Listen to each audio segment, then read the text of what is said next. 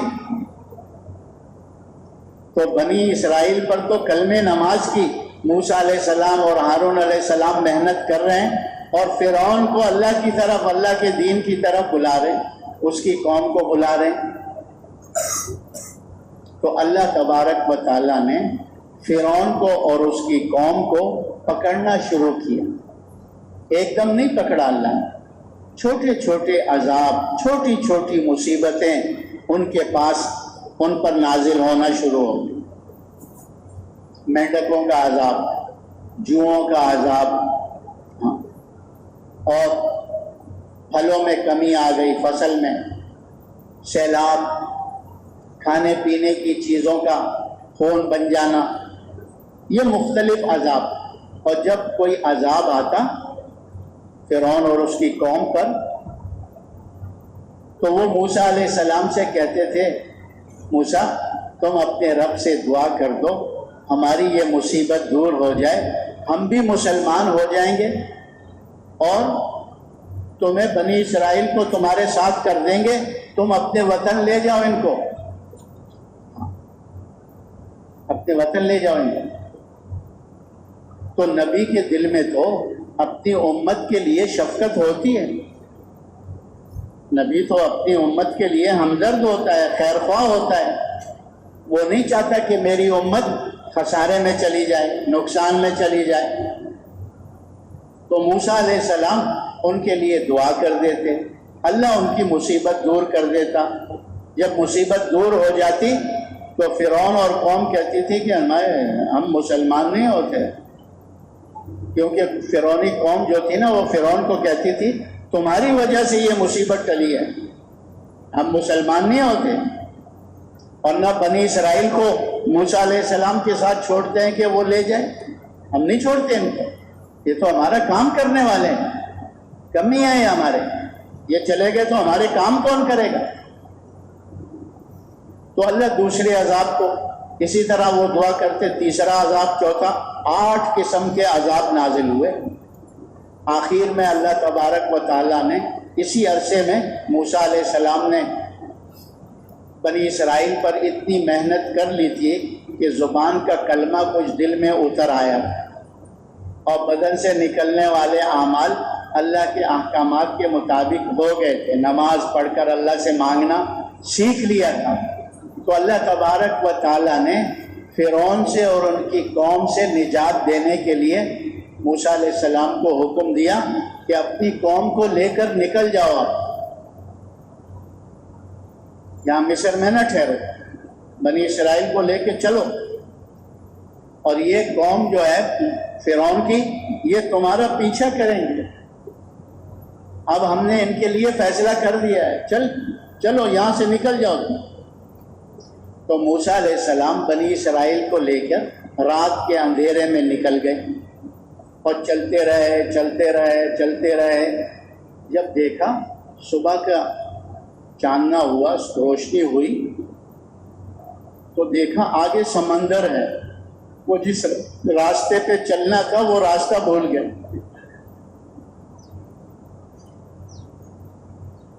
جس راستے پہ چلنا تھا خشکی کے, اس راستے سے ہٹ کے آگے آ گئے, آگے سمندر آ گیا. تو اب بنی اسرائیل نے دیکھا, قوم نے, موسیٰ علیہ السلام کی قوم نے, کہ آگے جاتے ہیں تو بھی موت ہے. اور پیچھے سے دھول اڑتی ہوئی دیکھی, کیونکہ فرعونیوں کو اور اس کی قوم کو پتہ چل گیا کہ یہ لوگ تو بھاگ رہے ہیں, ان کو پکڑو. تو فرعون اپنی 16 لاکھ فوج کے ساتھ آ رہا تھا. تو ان بنی اسرائیل پر اتنی محنت ہوئی تھی, ابھی تک پورا ایمان اور یقین ان کا بنا نہیں تھا. ہاں, کچھ نہ کچھ فرعون کا خوف بھی تھا, اس کی فوجوں کا خوف بھی تھا. تو موسیٰ علیہ السلام سے کہنے لگے, موسیٰ ہم تو پکڑے گئے, آگے جاتے ہیں تو سمندر میں ڈوب کے مرتے ہیں, اور اگر پیچھے ٹھہرتے ہیں پیچھے جاتے ہیں تو فرعون اور اس کی قوم ہمیں خون میں ڈبو دیں گے، مار دیں گے، قتل کر دیں گے۔ یا موسیٰ انا لمدرکون، اے موسیٰ ہم تو پکڑے گئے۔ تو موسیٰ علیہ السلام نے فرمایا کلا، ہرگز ایسی بات نہیں ہے، میں جو نکل کر آیا ہوں وہ کس کے حکم سے نکل کر آیا ہوں، تو میں جو ساتھ لے کر آیا ہوں کس کے حکم سے لے کر آیا ہوں؟ ہاں، ہرگز ہم نہیں پکڑے گئے۔ ان معی ربی سیہدین، میرے ساتھ میرا رب ہے، وہ ان قریب ہمیں راستہ دے گا۔ کیونکہ نبی کا یقین تو اللہ کی ذات پر مضبوط ہوتا ہے، اور نبی کی تربیت تو اللہ پاک براہ راست خود فرماتا ہے۔ جی، تو موسیٰ علیہ السلام نے فرمایا خبردار، ہرگز ہم پکڑے نہیں گئے ہیں، اللہ میرے ساتھ ہے۔ یہ نہیں کہا ہمارے ساتھ ہے، ان معی ربی سیہدین، میرے ساتھ میرا رب ہے، ان قریب ہم کو راستہ دے گا۔ تو اللہ کی ساتھ ہونا دائی کے ساتھ ہوتا ہے، اللہ کی مدد کا وعدہ کس کے ساتھ ہوتا ہے؟ اور دائی موسیٰ علیہ السلام تھے۔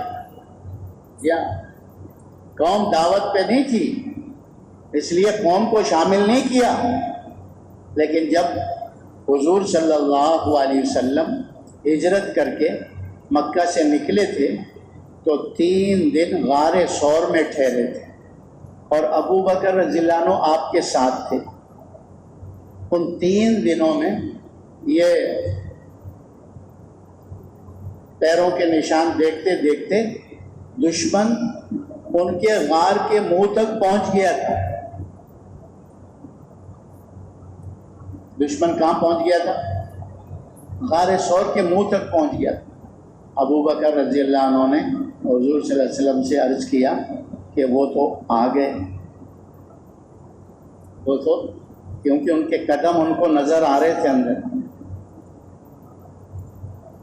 تو حضور صلی اللہ علیہ وسلم نے فرمایا لا تحزن ان اللہ معنا، غم مت کھاؤ، اللہ ہمارے ساتھ ہے۔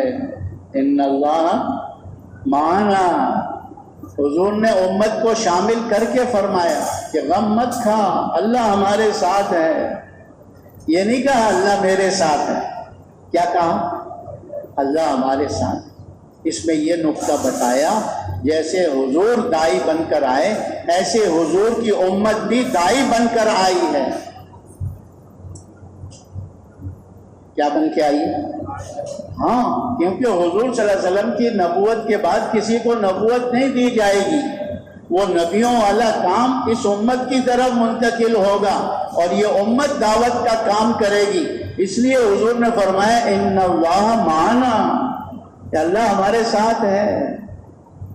کتنی بڑی بات ہے، کیوں بھائی؟ بڑی بات ہے کہ نہیں؟ بڑی بات ہے۔ تو موسیٰ علیہ السلام نے ان کو کیا کہا؟ اللہ میرے ساتھ ہے، ہم پکڑے نہیں گئے، اللہ ہمیں عنقریب راستہ دے گا۔ تو اللہ پاک کا حکم آ گیا، اے موسیٰ اپنے ہاتھ پہ جو لاٹھی ہے نا وہ اس سمندر پہ مارو۔ اب عقل پر جو چلنے والے ہوتے ہیں نا وہ تو سوچتے ہیں کہ یہ جو لاٹھی سمندر پہ مروائی جا رہی ہے اس کا فائدہ کیا ہوگا؟ چند چھینٹیں اڑیں گی۔ کیوں بھائی؟ لاٹھی پانی پہ مارو تو کیا ہوگا؟ بولو، پانی کی چھینٹیں اڑیں گی۔ عقل میں یہ بات نہیں آتی کہ سمندر پر کیسے لاٹھی مروا رہے۔ یہ لاٹھی تو نمرود فرعون کی طرف، اس کے فوجوں کی طرف پھینکتے، کسی کو لگتا کوئی زخمی تو ہوتا، اگر مرتا نہیں تو زخمی تو ہو جاتا، فرعون کو لگتا وہ زخمی تو ہو جاتا۔ نبی جو ہوتا ہے نا وہ عقل پر نہیں چلتا، نبی جو ہوتا ہے وہ نقل پر چلتا ہے۔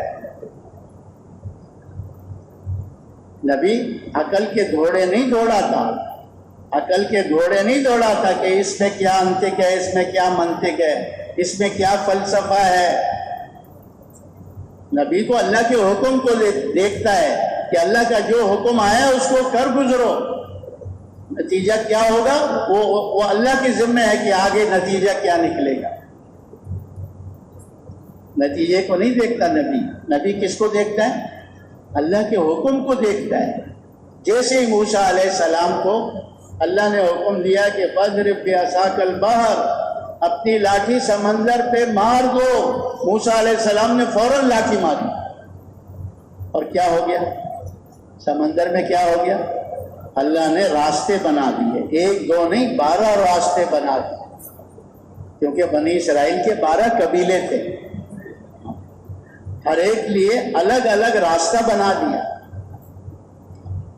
اسی لیے مولانا یوسف صاحب رحمۃ اللہ علیہ وہ فرماتے تھے موسیٰ علیہ السلام کی جو لاٹھی ہے نا، وہ سمندر پہ نہیں مروائی اللہ نے، عقل والوں کی عقل پہ مروائی ہے، جو عقل پر چلنے والے ہیں۔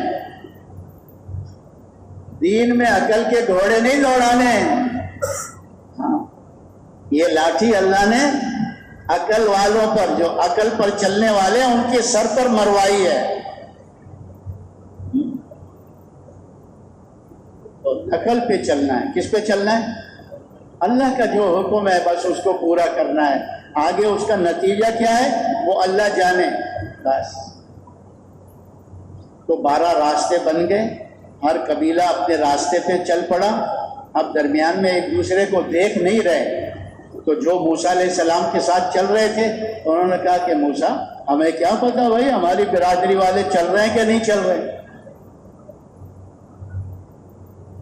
تو اللہ تعالیٰ نے ان میں ایسے کھڑکیاں بنا دی راستوں میں۔ اللہ کے ارادے کا نام کیا ہے بھائی؟ بولو بولو، اللہ پاک کو کچھ کرنا پڑتا ہے؟ بس کاف اور نون، کن، کیا کن، بس کاف نون کے ملنے کی دیر ہوتی ہے، اس کو اس چیز کو وجود مل جاتا ہے۔ جی ہاں، تو کھڑکیاں بن گئیں، اب ایک دوسرے سے باتیں بھی کر رہے ہیں اور چل بھی رہے ہیں، دیکھ بھی رہے ہیں۔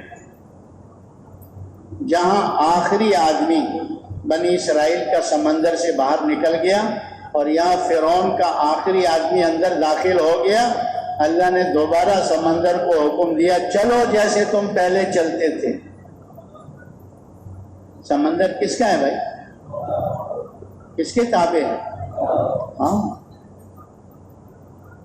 سمندر چل پڑا اور پھر ان کو جو غوطے دیے، جو ڈبکیاں لگیں، فرعون کو بھی ڈبکی لگی، پانی نے نیچے کھینچا، جب اس کا سر باہر آیا تو کہنے لگا آمنت انہ لا الہ الا اللہ، ارے میں ایمان لایا کہ اللہ کی سوا کوئی عبادت کے لائق نہیں ہے، میں ایمان لایا، جس پر موسیٰ علیہ السلام اور ہارون علیہ السلام ایمان لائے، جس پر بنی اسرائیل ایمان لائے۔ اللہ پاک نے فرمایا ابھی وقت آیا اس کا، اتنا وقت تجھے سمجھاتے رہے، تیری سمجھ میں بات نہیں آئی، جب اسرائیل کو دیکھ لیا ابھی آمن تو کرتا ہے، اب تو تجھے عبرت کا انجام بنائیں گے۔ اللہ نے سمندر سے اس کی لاش باہر پھینک دی اور آج بھی اس کی کسی عجائب گھر میں پڑا ہوا ہے۔ تو فرعون اور قوم ناکام ہو گئی، بنی اسرائیل نے اپنے کلمہ نماز پر محنت کر کے کچھ اپنے کو کامیابی پہ راستے پر ڈال دیا، اب فرعون تو ناکام ہو گیا، لیکن فرعون کی بیوی آسیہ رضی اللہ عنہ وہ کامیاب ہو گئی۔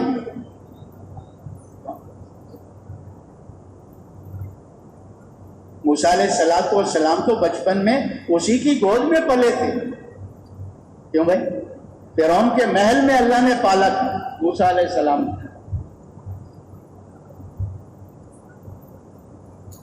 تو جب دعوت کا کام موسیٰ علیہ السلام نے شروع فرمایا تو یہ عورت ایمان لے آئی، یہ جانتی تھی کہ یہ نبی ہے پکا سچا، اس میں کوئی شک نہیں، یہ جس رب کی دعوت دے رہا ہے وہ رب سچا ہے اور بڑا ہے، یہ جو میرا خاون فرعون ربوبیت کا دعویٰ کر رہا ہے انا ربکم الاعلی، یہ جھوٹا ہے، اس میں یہ رب ہو ہی نہیں سکتا۔ جب وہ ایمان لائی، فرعون نے بڑا ظلم کیا، محل سے نکال دیا،